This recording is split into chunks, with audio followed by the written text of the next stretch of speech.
അർച്ചന ഗംഗോത്രി ഭാഗം 22. ഗംഗ അല്പം ടെൻഷനോടെ അവനെ നോക്കി. അവൻ കണ്ണടച്ച് കാണിച്ചു. ഇനിയെന്താ പരിപാടി? നമുക്കൊന്ന് കറങ്ങാൻ പോയാലോ?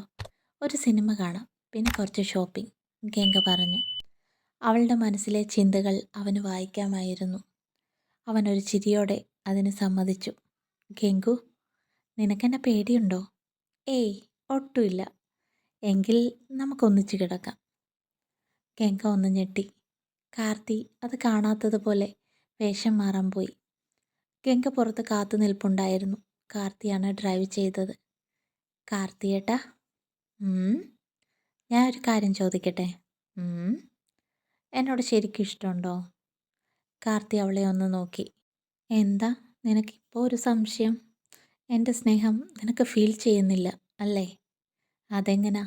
മനസ്സിൽ ആ എബി ഇരിക്കുമല്ലേ, പിന്നെങ്ങനെ എൻ്റെ സ്നേഹം തിരിച്ചറിയും? കാർത്തി ചോദിച്ചു. ഇതാണോ ഞാൻ ചോദിച്ചതിനുള്ള ഉത്തരം? ഞാനൊരു ചോദ്യം ചോദിച്ചപ്പോൾ അതിനുള്ള മറുപടി തന്നാൽ പോരെ? വളഞ്ഞു മൂക്കി പിടിക്കണോ? ശരിക്കും പറഞ്ഞാൽ ഞാനാണ് ആ ചോദ്യം ചോദിക്കേണ്ടത്. ഞാനാണല്ലോ നിൻ്റെ ജീവിതത്തിലേക്ക് ഇടിച്ചു കയറി വന്നത്. ഇല്ലായിരുന്നെങ്കിൽ നീ ആ എബിയെയും കെട്ടി 10 മക്കളെയും പ്രസവിച്ച് ഒരു ഗുണ്ടുമണിയായി. ഒന്ന് ആലോചിച്ച് നോക്കടി, കാർത്തി പറഞ്ഞു. ഗംഗ പെട്ടെന്ന് അവൻ്റെ കൈവിരൽ വലിച്ചെടുത്ത് അതിൽ കടിച്ചു. അപ്രതീക്ഷിതമായ ആക്രമണമായതുകൊണ്ട് കാർ ഒന്ന് പാളി. എതിർവശത്ത് നിന്ന് ഒരു ലോറി വരുന്നുണ്ടായിരുന്നു. രണ്ടുപേരും ഒരുപോലെ ഞെട്ടി. പെട്ടെന്ന് തന്നെ കാർത്തി ഡ്രൈവിങ്ങിലേക്ക് ശ്രദ്ധിച്ചു. അവളുടെ മുഖത്തെ ടെൻഷൻ കണ്ടപ്പോൾ കാർത്തിക്ക് ചിരി വന്നു. ഗംഗപ്പട്ടി ബൗ ബൗ, അവൻ അവളെ കളിയാക്കിക്കൊണ്ട് പറഞ്ഞു. അവൾ മുഖം വീർപ്പിച്ചിരുന്നു. ഒരു മാളിലേക്കാണ് അവർ പോയത്. ഗംഗ വാങ്ങിയതെല്ലാം കാർത്തിക്ക് വേണ്ടിയുള്ള സാധനങ്ങളായിരുന്നു. മാളിൽ വെച്ച് ആരോ ഗംഗയെ പിന്തുടരുന്നത് പോലെ കാർത്തിക്ക് തോന്നി. അവൻ ചുറ്റുപാടും ശ്രദ്ധിക്കുകയായിരുന്നു. ആരെങ്കിലും അവളുടെ അരികിലേക്ക് വരുന്നുണ്ടോ എന്ന് അവൻ നോക്കി. എത്രയും പെട്ടെന്ന് അവളെയും കൊണ്ട് അവിടെ നിന്ന് പോകണം എന്നാണ് അവൻ കരുതിയത്. അവൾ എന്തൊക്കെയോ ചോദിക്കുന്നുണ്ടായിരുന്നു. അതിനൊന്നും വ്യക്തമായി മറുപടി പറയാൻ അവന് സാധിച്ചില്ല.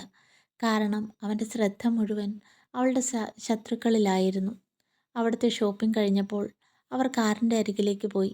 പിന്നാലെ 2 പേർ വരുന്നത് അവൻ കണ്ടു. അവർ കാറിലേക്ക് കയറി. കാർ മെല്ലെ നീങ്ങി തുടങ്ങിയപ്പോൾ അവരും വണ്ടി സ്റ്റാർട്ട് ചെയ്തു.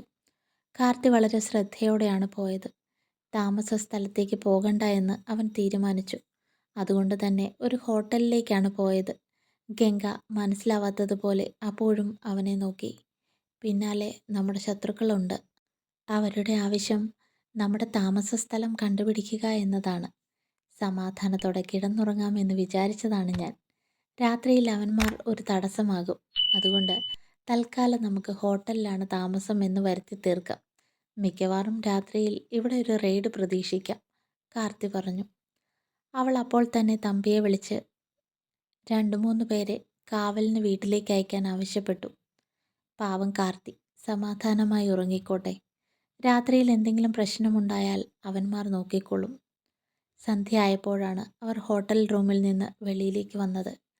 കാർത്തി നേരെ പോയത് അടുത്തുള്ള ഒരു വൃദ്ധസദനത്തിലേക്കാണ്. അവിടെ താമസിക്കുന്ന പാർവതി രാഘവൻ ദമ്പതികളെ അവിടെ താമസിപ്പിച്ചിരിക്കുന്നത് കാർത്തിയായിരുന്നു. അവർക്ക് ആവശ്യമുള്ള കാര്യങ്ങൾ വാങ്ങിക്കൊടുക്കുന്നതും സാമ്പത്തികമായി സഹായം ചെയ്യുന്നതും കാർത്തിയാണ്. നാട്ടിൽ അവർക്ക് വേണ്ടി ഒരു വീട് വാങ്ങിക്കൊടുക്കാമെന്ന് പറഞ്ഞതാണ്. പക്ഷേ രാഘവൻ വലിയ അഭിമാനി ആയതുകൊണ്ട് സമ്മതിച്ചില്ല. രാഘവൻ പട്ടാളക്കാരനാണ്. 5 മക്കളും നല്ല നിലയിൽ ജീവിക്കുന്നു. രാഘവനും ഭാര്യ പാർവതിയും മക്കൾക്കൊരു ഭാരമായി എന്ന് മനസ്സിലായപ്പോൾ പട്ടാളത്തിലുണ്ടായിരുന്ന ഒറ്റ സുഹൃത്തിനെ തേടി മുംബൈയിലേക്ക് വന്നതാണ്. അവർ ട്രെയിനിൽ വെച്ചാണ് കാർത്തിയെ പരിചയപ്പെടുന്നത്. സുഹൃത്തിൻ്റെ താമസ സ്ഥലത്തെത്തിയപ്പോൾ അദ്ദേഹം അവിടെ നിന്ന് പോയിരുന്നു. അങ്ങനെ കാർത്തിയാണ് അവരെ ആ വൃദ്ധസദനത്തിലാക്കിയത്. കാർത്തിയും ഗംഗയും അവരെ കാണാനായി സന്ദർശന മുറിയിൽ ഇരിക്കുകയായിരുന്നു. 5 മിനിറ്റ് കഴിഞ്ഞപ്പോൾ 2 പേർ അങ്ങോട്ട് നടന്നു വന്നു. മുണ്ടും നേരിയതുമായിരുന്നു പാർവതിയുടെ വേഷം. നല്ല ഐശ്വര്യമുള്ള മുഖം. രാഘവൻ കൈലിമുണ്ടും ജുബ്ബയുമാണ് ധരിച്ചിരുന്നത്. മോനെ കാർത്തി, ഇന്ന് മോൻ വരുമെന്ന് ഒട്ടും പ്രതീക്ഷിച്ചില്ല. ഇതെന്തു പറ്റി പെട്ടെന്ന് മുംബൈയിലേക്ക് വന്നത്? കഴിഞ്ഞ ആഴ്ച വിളിച്ചപ്പോഴും അതിനെപ്പറ്റി പറഞ്ഞില്ലല്ലോ, പാർവതി അല്പം പരിഭവം കലർന്ന ശബ്ദത്തിൽ പറഞ്ഞു. കാർത്തി 2 പേരെയും ആശ്ലേഷിച്ചു. കാർത്തിയെ കണ്ടപ്പോൾ അവർക്ക് എന്തെന്നില്ലാത്ത സന്തോഷമായിരുന്നു. ഇതാണോ മോൻ പറഞ്ഞ ഗംഗോത്രി? നല്ല മിടുക്കിയാണ്, മോന് നന്നായി ചേരും, പാർവതി പറഞ്ഞു. കാർത്തി ഗംഗയ്ക്ക് അവരെ പരിചയപ്പെടുത്തി. അച്ഛൻ, അമ്മ എന്നാണ് അവൻ പറഞ്ഞത്. സന്തോഷം കൊണ്ടോ എന്തോ രാഘവൻ്റെയും പാർവതിയുടെയും കണ്ണുകൾ നിറഞ്ഞു. ഞങ്ങൾ വന്നത് എന്തിനാണെന്ന് മനസ്സിലായോ? ഞങ്ങൾക്ക് ഇവിടെ ഒരു വീടുണ്ട്. നിങ്ങളെ അങ്ങോട്ട് കൂട്ടിക്കൊണ്ടു പോകാനാണ്. ഇനി രണ്ടുപേരും അവിടെയാണ് താമസം, ഗംഗ പറഞ്ഞു.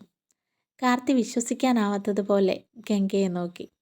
അയ്യോ, അതൊന്നും വേണ്ട മോളെ, ഞങ്ങളിവിടെ സന്തുഷ്ടരാണ്, രാഘവൻ പറഞ്ഞു. കാർത്തിയേട്ടൻ നിങ്ങളെ അച്ഛൻ, അമ്മ എന്നാണ് വിളിക്കുന്നത്. അതിൽ കാർത്തിയേട്ടൻ ഒരിക്കലും മായം ചേർത്തിട്ടില്ല. നിങ്ങൾ മോനെ എന്നാണ് അദ്ദേഹത്തെ വിളിക്കുന്നത്. അതിൽ മായം ചേർന്നിട്ടുണ്ടെങ്കിൽ നിങ്ങൾ ഞങ്ങളുടെ കൂടെ വരണ്ട. അത്രയും പറഞ്ഞിട്ട് ഗംഗ പുറത്തേക്ക് പോയി. അവളുടെ പിന്നാലെ കാർത്തിയും. കാർത്തി മോനെ, ഒരു 10 മിനിറ്റ്, ഞങ്ങളിപ്പോൾ വരാം, എല്ലാവരോടും യാത്ര പറഞ്ഞിട്ട്, രാഘവൻ പറഞ്ഞു. കാർത്തി രണ്ടുപേരെയും നോക്കി ചിരിച്ചു കാണിച്ചു. താൻ എത്രയോ നാളുകളായി ശ്രമിക്കുന്ന കാര്യമാണ് അവൾ ഒറ്റ സെക്കൻഡിൽ ചെയ്തത്. കാർത്തി മെല്ലെ ഗംഗയുടെ അരികിലേക്ക് ചെന്നു. തുടരും.